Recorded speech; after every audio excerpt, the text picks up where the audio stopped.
Programs today.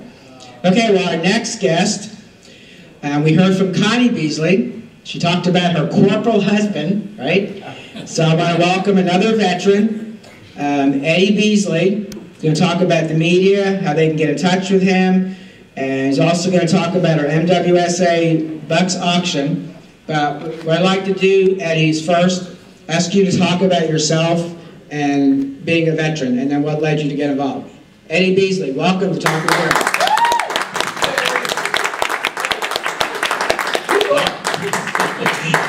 Thank you. First of all, I wrote my book.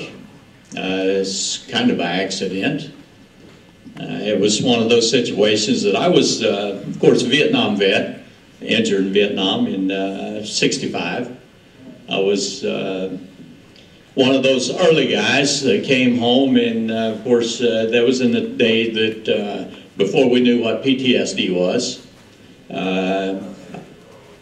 After my college, I started a business, and I worked and survived with PTSD, not knowing, thought I was just kind of a little bit crazy, but I became a workaholic. But once I retired from my business, the PTSD came back with a vengeance. And I told my wife, I said, I have to deal with this once and for all. So we planned a trip to the Vietnam Memorial in Washington, D.C. On the way, Connie asked me to write down some notes just to, for our children, our grandchildren, that they would know who I am, where I'd been, what I had done. So as we traveled, I made notes, came home. That was the end of that for a while. But then after a few years, it started coming back, so I began to write some more. And in, I think it was 2005, we were in Branson, Missouri for the Vietnam Veterans Welcome Home event, and ran into a couple of ladies there, Joyce Faulkner and Pat Avery. They were there, and I began to talk to them a little bit, and just happened to have my notes in the car. So I shared those notes with those ladies, and in just a few months, we had a book published, and that was just the beginning. And what has happened from that is a dream come true.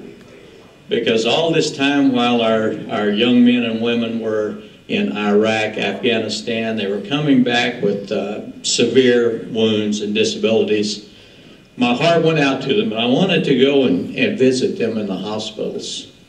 I felt like that I could share my story, because I'd survived quite a number of years with as a double amputee, and I'd seen quite a few changes in life from the time I was injured up to that point.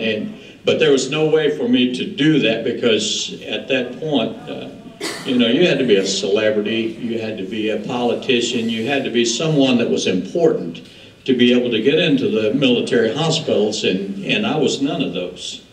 I was just a number 18 of 21 kids, farm boy from rural Oklahoma.